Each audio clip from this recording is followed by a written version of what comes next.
Hey, salut la gang, c'est JP pour l'école du jeu. Je me retrouve devant l'Imaginaire de Sherbrooke. Magnifique boutique, la façade est à couper le souffle. Je vous invite à venir avec moi à l'intérieur. L'école du jeu, en partenariat avec la boutique L'Imaginaire. Au-delà de vos attentes. Alors, je suis aujourd'hui avec Ismaël, qui est responsable, qui est gérant ici à l'Imaginaire de Sherbrooke. Alors, bonjour Ismaël, ça va bien? Oui, super. Hey, j'ai entendu dire que tu étais un fan de jeux de société. Un petit peu. Un petit peu, OK. Un petit peu. OK. Ben, on va voir ça aujourd'hui. En fait, les gens vont apprendre à te connaître, vont apprendre à connaître tes goûts un peu en termes de jeux de société. Alors, la première question que j'ai pour toi, c'est comment est-ce que tu te qualifies par rapport aux jeux de société? Es-tu un amateur, un curieux, un joueur familial, un passionné, un expert? Je dirais passionné. Prenons un classique, Gloomhaven, ça a été un des jeux que j'ai vu arriver et que j'ai bien apprécié. Il y a plein de bons jeux, Terraforming Mars, plein de bons jeux de catégorie plus expert dans lesquels je prends beaucoup de plaisir. Mais bon, comme tout expert, il faut qu'on aime toute notre gamme aussi de casual qu'on joue, là, puis on peut apprécier avec tout le monde. Fait que je t'avouerais, pas mal de tout. Tu dirais qu'environ, là, ta blonde, elle n'écoute pas, là, mais combien de jeux tu as à la maison là, qui t'appartiennent? Là? Qui m'appartiennent, j'en ai environ une trentaine. Okay. J'ai une trentaine de jeux à la maison. C'est raisonnable. J'abuse de mes amis. Mes amis en ont, j'en ai. Fait que c'est un échange de bons procédés. Est-ce que tu peux me dire depuis combien de temps environ tu t'intéresses plus sérieusement aux jeux de société? Ça fait environ une dizaine d'années. Ça a été avec mon premier jeu, là, Au Feu. J'ai reçu ça là, à Noël à un moment donné. Et j'avais toujours été un peu dans les risques, les jeux un peu plus classiques, Monopoly, ces choses-là. Toujours été des amateurs de Skip-Bo, en tout cas, comme les classiques. À un moment donné, avec le jeu Au Feu, j'ai accroché, mes parents ont accroché, puis à partir de ce moment-là, la folie a gagné tout le monde. Là. Ma mère est rendue avec, elle doit en avoir plus d'une centaine des jeux de société. Okay, plus passionnée que toi. Oui, elle a beaucoup plus d'espace dans la maison que moi, surtout ça. Elle en a vraiment énormément.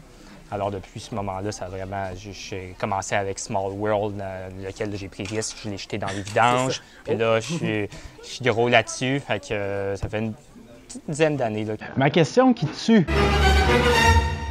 Est-ce que tu joues encore Au Feu? Oui, une fois de temps en temps. Une fois de temps en temps, peut-être un peu moins que je le voudrais parce que mon entourage immédiat l'apprécie moins que moi. Est-ce que tu te qualifierais comme étant un joueur qui est plus euro, jeu de gestion, ou plus Ameritrash, des grosses figurines en plastique, on lance des dés? Là? J'apprécie les deux styles. J'ai mon lot là, de jeux euros que je tripe. J'ai Agricola, un gros classique, mais en tout cas, Rosenberg, j'aime vraiment pas mal tout ce qu'il fait. Mais des bons Ameritrash, là, dans mon cœur, je voudrais Twilight Imperium. Twilight Struggle? Twilight Struggle. Mais ça, c'est plus un euro. Oui, c'est plus un euro. Mais Twilight Imperium, là, la quatrième édition, là, il me regarde, là, il fait de l'œil. C'est toujours un peu le temps, mais j'adore les jeux avec beaucoup de composantes. Moi, d'ouvrir un jeu et de déballer tout ça, j'aime vraiment ça, mais j'aime bien l'aspect un peu plus stratégique aussi des Eurogames. Fait que c'est difficile, c'est entre les deux. J'aimerais que tu me dises, Ismaël, parmi tous les jeux que tu as, parmi ceux que tu as essayés, quel est ton jeu préféré? C'est les demeures de l'épouvante. Je suis un très gros amateur de tout ce qui est l'univers d'H.P. Lovecraft, de Cthulhu. Ça a commencé avec Le Signe des Anciens, j'ai Eldritch Horror, j'ai à peu près tous les jeux de la gamme, mais les demeures de l'épouvante, ça a vraiment été celui que j'ai embarqué le plus. J'ai toutes les extensions qui ont sorti depuis. Là. Faites pas ça à la maison, il y en a trop. Mais j'adore vraiment ce jeu-là, l'ambiance est excellente. Fait que je suis vendu. Ouais, demeures de l'épouvante, ma copine est tannée que j'y en parle. Là. Genre, une petite soirée, demeures de l'épouvante. Le jeu que tu détestes, là, le jeu que tu as peut-être essayé une fois et que tu dis ça plus jamais, là, ça m'intéresse pas. C'est pas drôle, ça va être un peu ironique. Mais j'ai rejoué il y a quelques semaines au Signe des Anciens. OK. Je sais pas. J'étais allé voir des règlements sur Internet. Puis je me dis, si on joue mal, on se fait manger.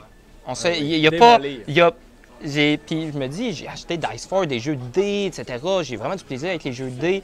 Puis là, lui, on fait juste traiter deux, puis on fait juste se faire laminer de A à Z. Je l'ai presque brûlé à la fin de la session de jeu. Ironiquement, Demeure de l'épouvante, je l'adore, mais dans le même univers, Le Signe des Anciens, il est dans ma ludothèque, puis je le regrette. Mais il a fait commencer. C'est lui qui a commencé la Legacy. Fait que c'est quoi, il y a une valeur sentimentale, je le brûlerai pas. Est-ce que tu dirais que c'est important pour toi l'esthétisme dans un jeu de société? Oui, malheureusement, oui. J'étais encore à l'étape où je vois une belle boîte qui arrive, puis veux pas, elle va être plus attirante pour moi. C'est comme, ça me fait la peine, mais Terraforming Mars, je l'adore, mais je suis content de l'adorer puis de l'avoir essayé, puis mon ami l'avait, mais niveau visuel, niveau qualité produit, des fois, je me dis, il aurait pu nous vendre 10 $ de plus, puis mettre. Contrairement à Dice Forge que j'ai acheté il y a environ un mois, parce que l'auteur qui fait ça, la maison d'édition, tout fit ensemble, avec les compartiments, tout est beau, tout est bien tout est bien, c'est incroyable. Fait que je pense que c'est très important. Là, Je te pose une question colle. Je te lance une malédiction. À partir de maintenant, tu es condamné à jouer au même jeu pour le reste de ta vie. Quel jeu tu choisis? Et pourquoi? Pourquoi? Ben, j'avouerais que j'ai parlé beaucoup de Dice Forge. Ça a été, en ce moment, c'est mon hit du moment. J'ai vraiment beaucoup de plaisir à jouer. Je jouerai à chaque soir parce que c'est léger, mais en même temps, il y a une petite part de stratégie. J'adore tirer des dés. J'aime bien tirer des dés. Excusez, là, aux Eurogamer de ce monde, j'aime vraiment tirer des dés.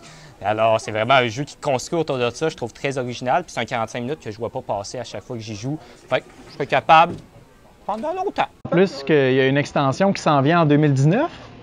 T'étais pas au courant? Pas du tout. Là, venez de me rendre là. OK. J'ai oublié le nom complètement de l'extension, mais ça ajoute une rallonge au plateau, des nouvelles phases de dés, évidemment. Ben, c'est déjà tout, Ismaël. Merci beaucoup d'avoir répondu à mes questions difficiles. Ça n'a pas été facile. Ouf. Alors, on vous invite à venir ici à la boutique L'Imaginaire de Sherbrooke si vous voulez rencontrer d'autres passionnés comme Ismaël. Ils sont nombreux. C'est du bon monde. Alors, c'était JP et je vous dis à la prochaine.